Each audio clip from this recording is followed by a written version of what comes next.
ውድ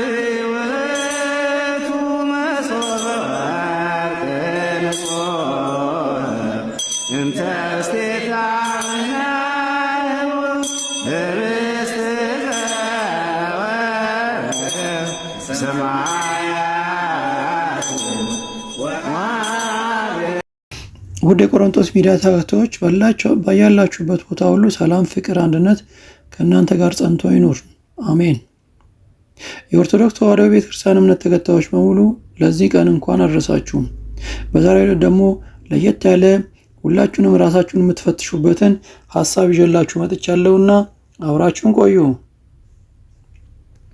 የማቀርብላችሁ እንጀራ በሚል ርዕስ ነው። እንጀራ ደግሞ ምን ይነገራል ብላችሁ ልትደነቁ ትችሉ ይሆናል። ነገር ግን እንጀራ የሚታይባቸው እይታዎች ይለያያሉ። በሰውኛና በቅዱሳን አማካይነት ሲታይ ልዩነት አላቸው። በእግዚአብሔር ቸርነት መንፈስ ቅዱስ ባስታጠቃቸውና ጸጋውን ባበዛላቸው ቅዱሳን ዓይን እንጀራ የሚለው ትርጉም ብዙ መልክ ይኖረዋል። በሰውኛ ባህሪና እይታ ደግሞ እንጀራ ከእህል የሚገኘውን እንደሆነ ለማንም ግልጽ ነው። ለጊዜው ተበልቶ የሚያጠግብ ነገር ግን ተመልሶ የሚያስርብ እና እንደገና የሚበላውን እንጀራ መሆኑን እሙን ነው። በመንፈሳዊ እይታ ግን እንጀራ ዘርፈ ብዙ ሲሆን ለሰው አእምሮ የከበረ ትርጉም ይኖረዋል። መንፈሳዊ እንጀራ ሰማያዊ በመሆኑ የማያስርብ የሰው እጅ የሌለበት ነው። ለዛሬ እንጀራ በመጽሐፍ ቅዱስ አስተምሮ ምን እንደሚመስል ትንሽ ብንመለከት ጠቃሚ ነው ብዬ አሰብኩና ላካፍላችሁ ወደድኩ።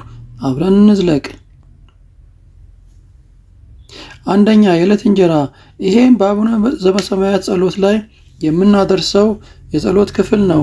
ማቴዎስ 1:11 የዕለት እንጀራን ዛሬ ስጠን። ይሄ እንጀራ እንደሚታወቀው የሰው ልጅ ደካማ ነውና የዕለት እንጀራ በሕይወቱ ለመቆየት እንዲሁም ጤናን ለመጠበቅ ሲባል ያለማቋረጥ የሚበላ ሲሆን የሰው ልጅ ዕለት ዕለት እግዚአብሔርን ስጠኝ በማለት አንጋጦ ይለምናል። እግዚአብሔር በፈቀደለትና በእርሱ ቸርነትም የዕለት ጉርሱን ባለው አቅም ተሯሩጦ በማግኘት ይመገባል። ያልተቋረጠ የዕለት እንጀራ ማለት ነው። ሰውም ለጸሎት በቆመ ቁጥር የዕለት እንጀራ ስጠኝ እያለ ይለምናል። ቸር አምላክም የሰው ልጅ ፍጡርና ደካማ ነውና ይሰጠዋል። ሁለተኛ፣ የሚታይ እንጀራ።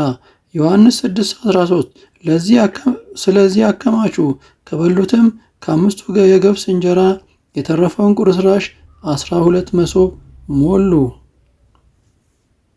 እግዚአብሔር አምላክ በዘመነ ሥጋዌ እንደ ሰውኛ በምድር ሲመላለስ በነበረበት ወቅት ለተለያዩ ፍላጎቶች እርሱን ይከተሉ ነበረ። በዚህም ጊዜ ከደቀ መዛሙርቱ ጋር ሆኖ ሳለ አንድ የገበያ ሰው ወደ እርሱ ሲመጣ አቅንቶ ተመለከተ። እነዚህን ለሚያሉ ሰዎች እንጀራ እንዲበሉ ከወዴት እናመጣለን ብሎ ሐዋርያቱን ሲጠይቅ ከነበሩት ውስጥ አንዱ ደቀ መዛሙርት እዚህ 2 ዓሣና 5 የገብስ እንጀራ የያዘ አለ፣ ነገር ግን ለእነዚህ እንዴት ይበቃል ሲል፣ ጌታም ሰዎቹን ተቀመጡ በሏቸው ብሎ ያንን አበርክቶ ከመገበ በኋላ ትራፊው 12 መሶብ እንደተነሳ መጽሐፍ ይነግረናል። ይሄ እንጀራ በእግዚአብሔር ኃይልና ስልጣን በርክቶ በወቅቱ የተገኙ ሴቶች እና ሕፃናት ሳይቆጠሩ 5000 ሰው የተመገበውና ተርፎ የተነሳ የሚታይ እንጀራ ነው። ሶስተኛ፣ ረቂቅ እንጀራ። ዮሐንስ 6:34 ይበሉ ዘንድ ከሰማይ እንጀራ ሰጣቸው ተብሎ እንደተጻፈ አባቶቻችን በምድረ በዳም መና በሉ አሉት። እዚህ ጋር የምናገኘው ታሪክ ሕዝበ እስራኤል ከግብፅ ባርነት በወጡበት ጊዜ በመሪያቸው ሊቀ ነቢያት ሙሴ በኩል ከእግዚአብሔር የተጠየቀላቸው ከሰማይ እንደ ዝናብ መና እየወረደላቸው የተመገቡት እንጀራ ለሰው ልጅ መረዳት አእምሮ የማይቻል እንዴት እንደተዘጋጀ መጠኑስ ምን ያህል እንደሆነ ተሰፍሮ ያልታወቀ ከሰማይ ይወርድ የነበረ እንጀራ ነው። ይህ እንጀራ ሳይደክሙ ሳይለፉ ያለ ዋጋ በየዕለቱ እየሰጣቸው ለ40 ዓመት እየተመገቡ ምንም ሳይጎልባቸው ጉዟቸውን መቀጠል ችለው ነበር። በእግዚአብሔር ፈቃድ መሪያቸው ሊቀ ነቢያት ሙሴ እንኳ ሲሞት በእግሩ የተተካው ነቢዩ ኢያሱ ይህንን እያደረገ ቀጥለው በመጨረሻም አጉረምራሚዎች ስለነበሩ የ40 ቀኑ ጉዞ በ40 ዓመት ምድረ ርስት መግባት እና ከባርነት ጊዜያዊ ምድራዊ ድካም ማረፍ ችለዋል። 4ኛ ሰማያዊ እንጀራ ዮሐንስ 6:58 ከሰማይ የወረደ እንጀራ ይህ ነው፣ አባቶቻችሁ መና በልተው እንደሞቱ አይደለም፣ ይህን እንጀራ የሚበላ ለዘላለም ይኖራል። ይህን እንጀራ ብዙዎቻችን ሰዎች ያልተረዳነው ወይም ተረድተን በስንፍና በእንዝላልነት ከኃጢአት ላለመላቀቅ ብለን በየዕለቱ የሚቀርብ ቢሆንም መመገብ አንፈልግም። ይህ እንጀራ ልዩና ረቂቅ የሆነ ዘላለማዊ ሕይወትን የሚሰጥ ከጥፋት ወደ በጎነት፣ ከመንፈሳዊ ረሃብ ወደ ጥጋብ፣ ከዲያብሎስ እስራት ደዌ የሚያላቅቅ ዘላለማዊ ፈውስን ለሥጋ ለነፍስ ድነትን የሚሰጥ ረቂቅ እንጀራ ነው። ዮሐንስ 6:54 ሥጋዬን የሚበላ ደሜን የሚጠጣ የዘላለም ሕይወት አለው፣ እኔም በመጨረሻው ቀን አስነሳዋለሁ። ሥጋዬን የሚበላ ደሜን የሚጠጣ ከእኔ ጋር ይኖራል፣ እኔም ከእሱ ጋር እኖራለሁ ብሎናል በመጽሐፉ ላይ። ይህን እንጀራ የሰው ልጅ በፈጸመው ሥጋዊ በደል ነፍሱን ለሲኦል ዳርጎ በዲያብሎስ እስራት በሲኦል በነበረበት ወቅት ለአባታችን ለአዳም በገባለት ቃል ኪዳን መሰረት ከእመቤታችን ቅድስት ድንግል ማርያም ከሥጋዋ ሥጋ ከነፍሷ ነፍስ ነስቶ የእኛን ሥጋ ለብሶ ጌታችን መድኃኒታችን ኢየሱስ ክርስቶስ ወደ ምድር መጥቶ ኃጢአትን በመደምሰስ ወደ ጽድቅ ከዘላለም እስራት ወደ ነፃነት ለመመለስ ሲል በቀራንዮ አደባባይ መስቀል ላይ ራሱን አሳልፎ ቤዛ ሆኖ በመስጠት ሕያውና ዘላለማዊ አማናዊ የሆነ የእግዚአብሔር ወልድ እግዚአብሔር የማያስርብ ደግሞም የማይታይ ረቂቅ የመለኮት ሥጋ ውሃ የማያስጠማ ረቂቅ የመለኮት ደም ነው። ይህ በየዕለቱ ቅዱስ ቤተ ክርስቲያን በተፈቀደላቸው ክህነት ባላቸው አባቶች እየተዘጋጀ በንስሐ ውስጥ ሆነን የምንበላውና የምንጠጣው ነው። ይሄ የመለኮት ሥጋና ደም ፍጹም ረቂቅና ሊመረመር የማይችል ሰማያዊ የሆነ ምግብ ነው።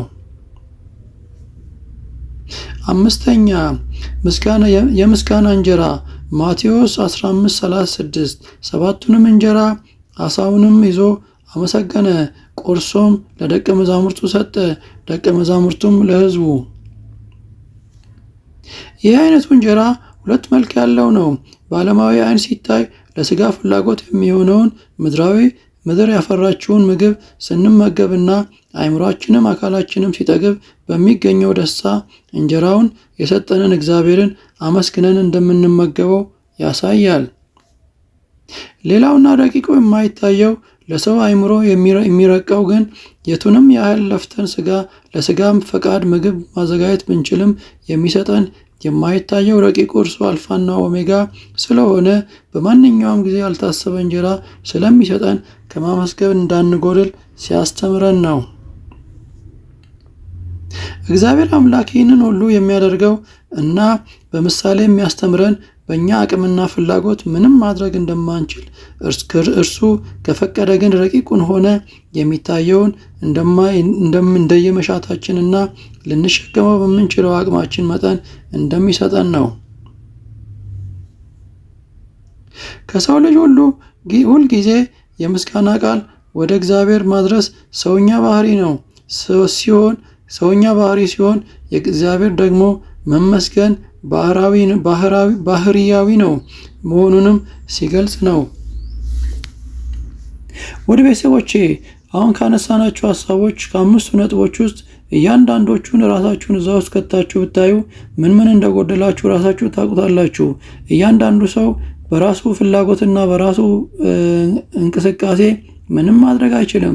እያንዳንዱ እንቅስቃሴያችን፣ እያንዳንዱ ውሏችን፣ እያንዳንዱ ስራችን የእግዚአብሔር እጅ አለበት። እግዚአብሔር በእያንዳንዱ ስራችን በእያንዳንዱ ጉለታችን ውስጥ ያውቃል ያያልም። ስለዚህ እያንዳንዱ የምናገኛቸውን ነገሮች ሁሉ እግዚአብሔርን እያመሰገንን በጎደለንም እያመሰገንን ቢተርፈንም እያመሰገንን የምንኖር ቢሆን ቸርነቱ ምሕረቱ ከኛ ጋር አብሮ ይቆያል። ሁልጊዜም አመስጋኞች መሆን ይገባናል። የሰው ልጅ ማመስገን ግዴታው ነው። ሊያመሰግንም ነው የተፈጠረው። እግዚአብሔር ደግሞ መመስገን ባህሪው ነው። በባህሪው ራሱን በራሱ እያመሰገነ ዓለም ሳይፈጠር በፊት በምስጋና የኖረ አምላክ ነው። አልፋና ኦሜጋ ነው። ምድር ያልፋል፣ ሰማይም ያልፋል፣ እሱ ግን እንደማያልፍ ቃሉ ያስተምረናል። ስለዚህ እርሱ ምስጉን ነው፣ ልናመሰግነውና ከእርሱ በረከት ረድኤት እንድንካፈል ይገባልና የእርሱን ሥጋና ደም በመብላት በጠጣት ያው የሆነ መንግስቱን እንድንወርስ እግዚአብሔር ይርዳን። ሁላችሁም በያላችሁበት በሰላም ጠብቆ መግቦ እንዲያኖራችሁ ምኞቴ ነው። አብረን ስለቆያችሁ እጅግ አመሰግናችኋለሁ። ሼር፣ ሰብስክራይብ፣ ላይክ በማድረግ ለወዳጆቻችሁ አካፍሉ። ወስብሐት ለእግዚአብሔር ወላዲቱ ድንግል ወለመስቀሉ ክቡር። ይቆየን።